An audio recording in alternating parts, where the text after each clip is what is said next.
Thank you for joining us. I'm Michael Miller. Our guest today is Frank Calderon from the Miami-Dade Solid Waste Department. Thanks for being here, Frank. Thanks for having me, Michael. So often, when we give a name incorrectly to an object or a service, we get directed to the different departments. Say, no, no, no, no, no.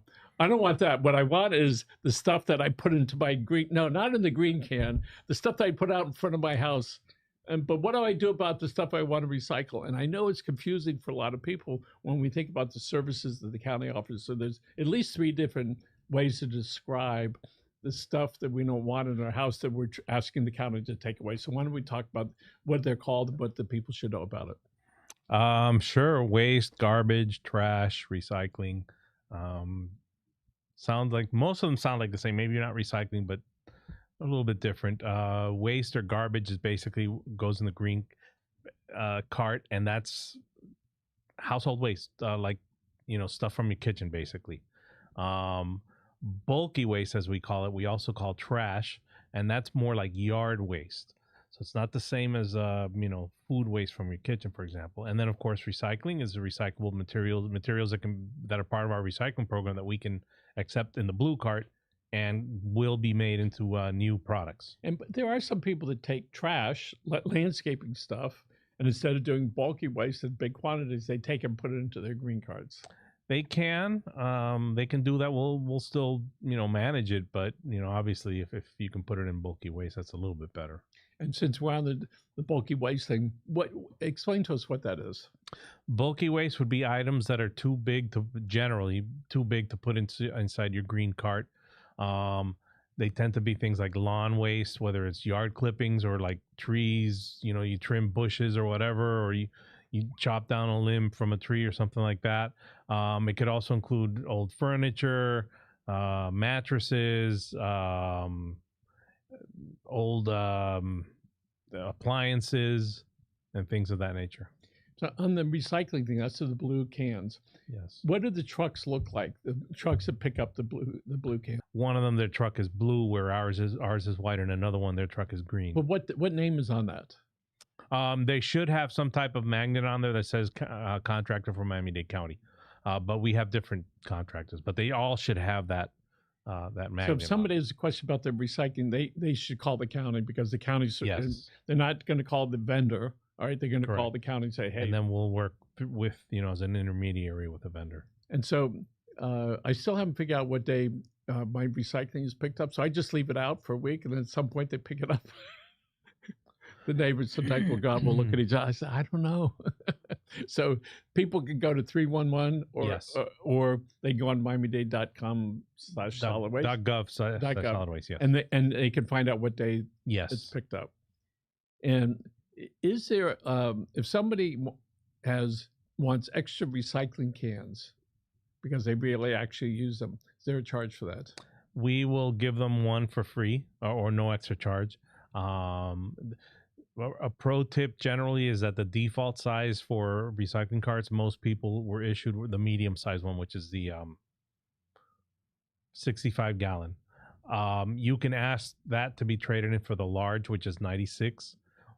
And if you want a second recycling cart, if the 96 is still not enough for you, you can ask for a second cart. It can be whatever size you want it to be. And the green carts, that's one size.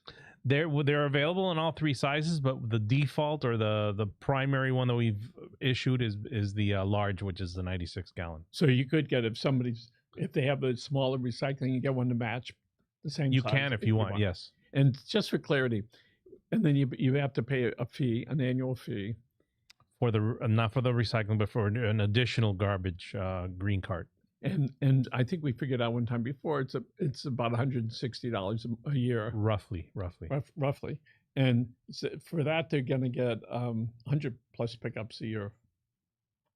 104. Yeah. They're picking up the first cart, which is covered under the regular waste service fee, and they're picking up the second cart. So let's talk a little bit about recycling. I've really not seen a big push, 25 years ago, got to recycle. It was like the big hoo-ha, and if you're recycling, got a pat on the back and a gold star, and everybody was happy. So is there some places somebody could go and see the percentage of people that are in Dade County that are recycling? Well, I can only tell you that we have 340 households in our service area, which is all full service, including recycling. We have another about 15 to 20,000 that are municipalities that contract with us for recycling only. I cannot tell you how many people participate, though. Don't know that number. So I hope one of the things that the county does is do a big campaign, wherever it is, to remind people, hey, you got to recycle, all right? And here are the big things that you can do to recycle it. It's sort of like, it seems again, it's not there all the time like it used to be, and but there is something that happens every year starting in about 2 weeks. It's the beginning of our new heat and hurricane season. A couple of weeks ago, it was a sort of reminiscent of a little storm, all right? But we have the hurricane season coming up. Why is that important to the department and to the people in Miami-Dade County? Well, because as you know, one of the big issues with hurricanes is debris. Irma was a good example of that. Anybody who was here for Hurricane Irma remembers or may remember that the biggest issue here in Miami-Dade County there was no widespread damage, thankfully, but there was a lot of debris all over. And like countywide, the streets were just covered with trees that had fallen over and other stuff. And it was a massive effort on the part of the contractors that we had in place to remove that stuff. I'm not sure which storm it was, but when they came, there was a little problem. And I called the supervisor. They came out the next day and fixed it. It's like, that's super. I mean, really good service. And let's talk about those big trash piles that we see outside people's house. Not the Illegal dumping. not the illegal dumping, but people say, "Hey, we got it out there." Before people do that, what should they do? They should either call 311 to set an appointment and get an appointment date, or visit our website, miamidade.gov/solid waste, and set the appointment there. You're allowed to set the items out 3 days before, but you need to have an appointment before, because making the distinction between a bulky waste pile and illegal dumping, we have enforcement officers, and they will, if they see a pile, the first thing they're going to do is check against the database of upcoming bulky waste pickups. And if you're on there, you're fine. But if you're not on there because you put your stuff out before calling the appointment, you could get hit with illegal dumping. And last year or the year before, we had a bunch of stuff in the back. And so somebody said, this is what we need to do, Mike. He got this big tarp. It was at least as big as the table here. And he filled it with the stuff, got two guys, dragged it all out front instead of Mr. Wheelbarrow guy, right? Or put the pickup truck in there. It was amazing, all right, how much trash you could actually move at that time. And let's talk about it. People are cutting down trees on their property, and it's a pretty big tree. What's the longest that you ask the logs, if you will, to be? Well, we typically ask for the pieces to be about 5 feet long or shorter. No more than 5 feet, though.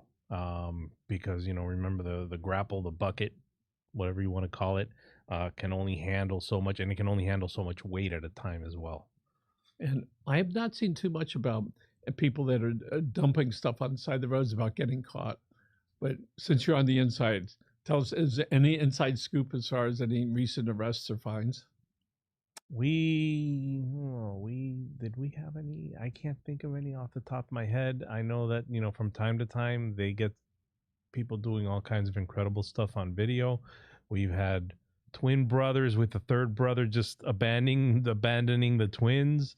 We've had grandfather and grandson in the past situation where the grandfather stayed in the truck and he was okay, but the grandson was the one who did all the heavy lifting and ended up having to get arrested.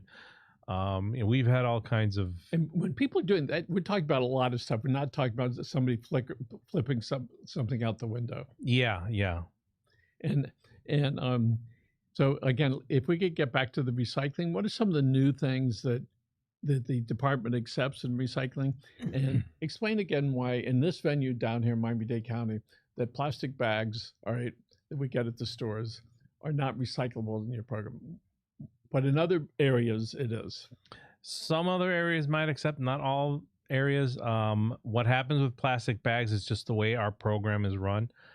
We take everything into one cart, but at some point, obviously, it needs to be split up, separated.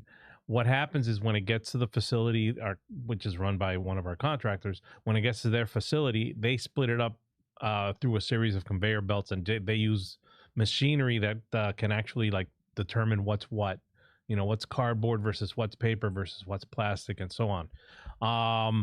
The problem is that uses, we're talking, I'm guessing, is probably miles of conveyor belts. And those conveyor belts, they have wheels that spin around to run the conveyor belts, to move the conveyor belts. That's like a magnet for plastic bags. The plastic bags just get stuck and trapped inside those wheels, or inside the shaft, the wheel shaft, and it jams up the machinery. And that's why we can't take plastic bags in our program.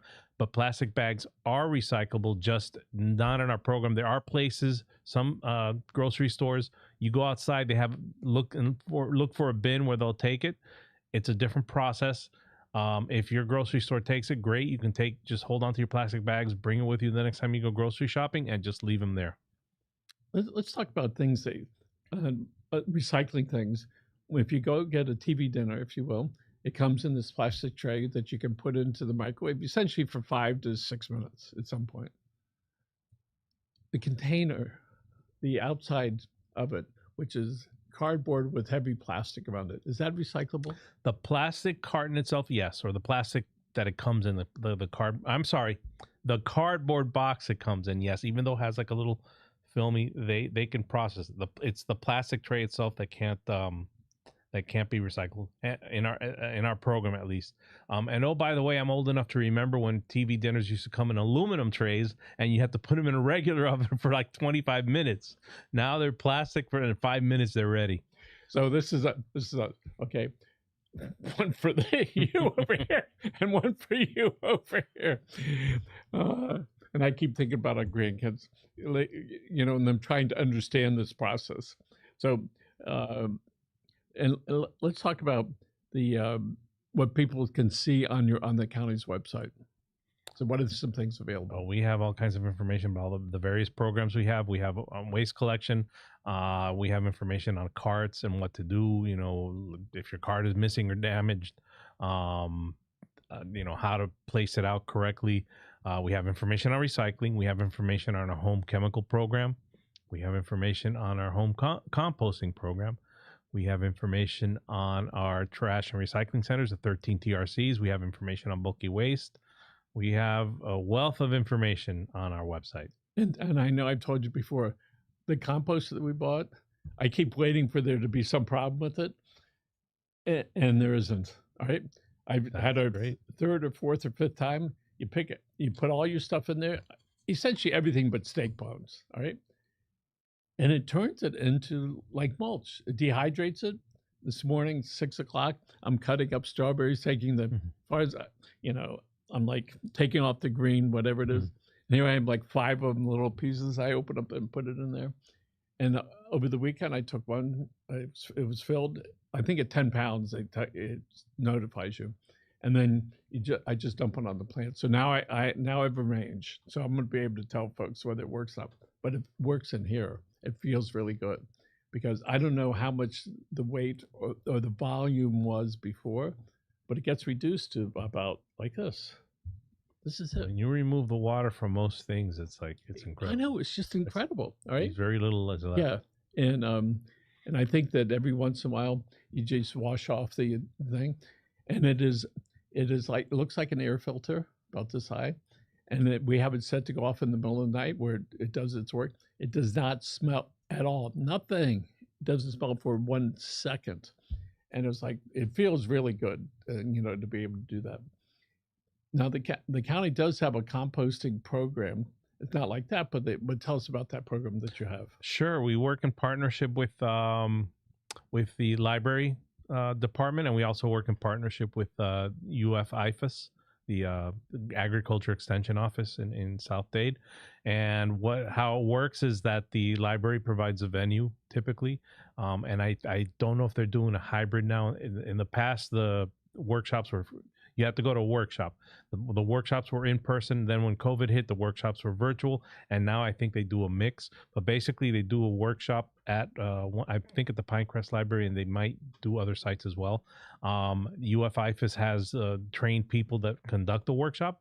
And when you successfully complete the workshop, if you're a Miami-Dade resident, while supplies last, we will give you a free composting bin. there certainly is something really good in the soul for doing that. You're doing whatever you can do. And it's good for the kids and the grandkids to see that we care enough to do that. As I was picking up these little green things that you could put in a thimble, right, all together. Now I'm going to do it because I'm going to see Frank later today. And I'm going to tell him, about that. And whenever our fruit gets rotten, stuff, we put it right in there.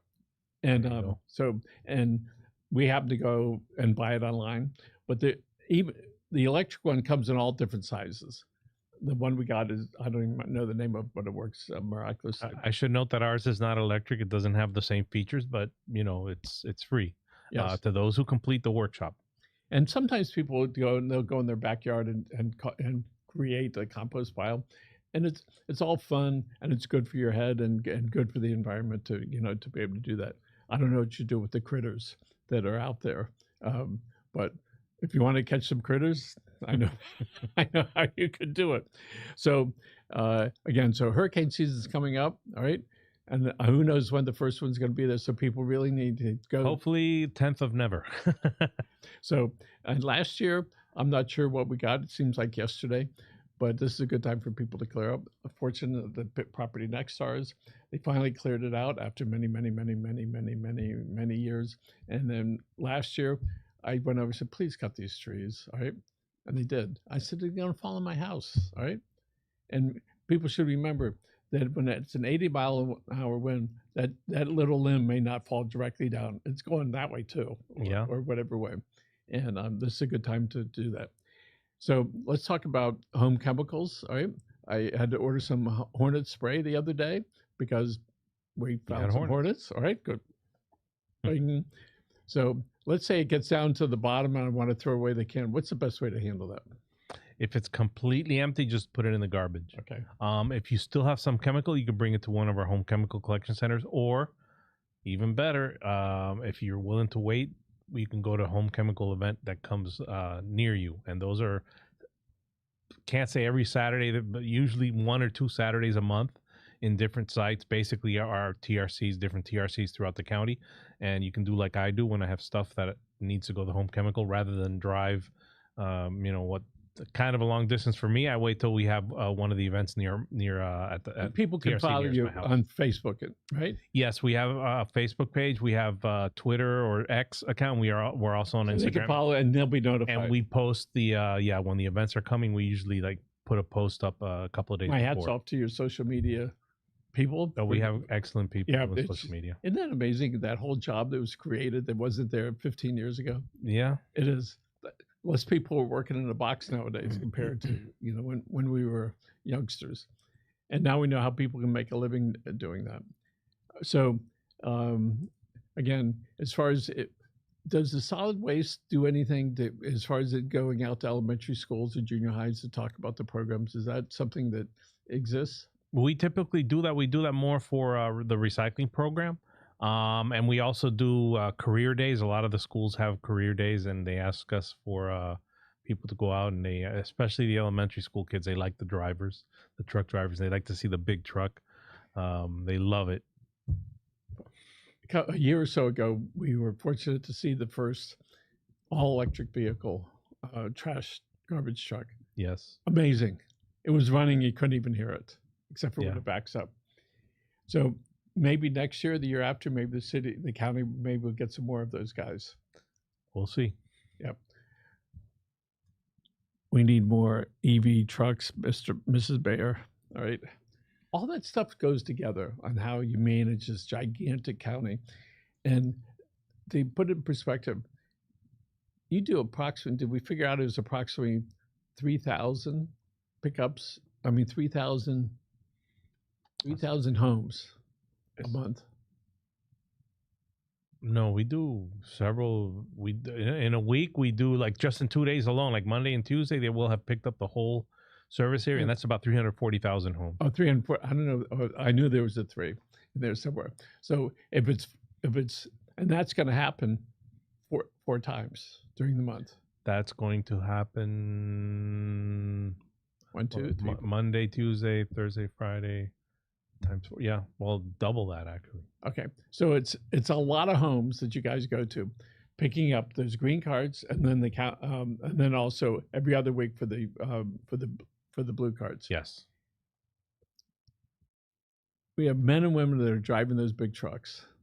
Are there any job openings now? Not that I'm aware of. I know that there was a county-wide hiring freeze announced not that long ago. I'm not aware of us hiring drivers at the moment for sure. But when we do, we're looking for people who have CDLs and at least a year or two of driving a truck. And then we train them to, for the specifics of garbage collection. And when those are open, how many days a week is that? That is what we call 4x10 schedule, 4 days a week, 10 hours a day. It's done. They go out. They start at 6 or 7 in the morning. They start, they start a little bit before 7. They're not supposed to be on the road before 7. They typically, right at 7 o'clock, they start leaving and go out and do their routes. And when they go out during the day, on average, how many of those homes do they go to a day? About 1,300. And they have at least one, but many have two cans. That's like a huge number, right? Yeah. And they just go out there and they methodically drive down the street to pick up the thing. They have the thing like that. I told you a while back. I was following one, and I'm going, I'm just going to watch this guy. How does he do this? And they line up perfectly, take those cans. They got that big arm. It shakes it out, right? And if they're stuffed in there a little bit too hard, it's sort of, they got to bang it. Nobody wants to bang it. So often, myself included, years ago, I would try to hide stuff in the garbage can, right? You can't hide stuff in the garbage can. No, not completely. Because there's a camera that comes on. So if you got something stupid in the garbage, it's going to show up. Well, I don't know if they have cameras showing as the stuff goes in. I know that they just recently installed cameras on them, but I don't know if any of the cameras focus on the items going in. So let's talk about, speaking of cameras, so the solid waste has cameras in hot spots where people like to dump stuff illegally. Oh, yeah. Right? So wherever people think that it's a good place to dump, guess what? It's probably a good place to put a camera. Yes. By the way, and as mentioned before, in horse country on 118th Avenue, it's one way from Miller to Bird. And there are signs probably every 100 feet, no stopping. And then they started putting up, please don't dump here. That's because the neighbors and the county commissioner paid particular attention to it, because people, without the signs, people felt that it was okay to dump there. And the signs are like, the sign says, we're going to catch you if you do that. And we're giving you a little bit of warning here, so don't do that. And the parking was sort of hazardous. And I mentioned before, there was a big rock about this big, about a foot off the road. I took a picture, sent it to the county, 311 or wherever it was, and they came in, they picked it up, and they moved that. We know mosquito season. I know it's all year long, but in particular, this is when it gets hot, so to speak. So what's one of the ways people should do with the water in their yard? I know it's another department. Michael Moot's been doing a great job. Hey, Michael. So what's the slogan? Drain and cover. Drain and cover. Why? Because so often around the house we leave these pots of dishes, maybe any little thing that can hold water will breed mosquitoes. I've gone out on mosquito inspections with some of the mosquito control inspectors, and you would be amazed and surprised at where mosquitoes will breed. They are incredible. So that's why it's important to drain everything you can drain. So we have hurricane season about to be here. We have 90-degree days that are going to be coming up. Oh, that's coming up. What are you talking about? You talk today. Today. I've been inside all day, and we have the peak of the mosquito season right now. All right, so folks, be careful out there. And if they go to animal services, they can adopt a dog or a kitty cat. All right, for a very low price, and plus they need homes. All right. Yeah. So the county's got all this going on, and Frank Calderon, thank you very much for being here. Thanks for having me, Michael. Have a great day. And we're going to look over there. Why don't you sign us out? Thanks for watching Miami Community Newspapers show with me, Frank Calderon, and the host, Michael Miller. Folks, thanks again. Remember, take care of yourself.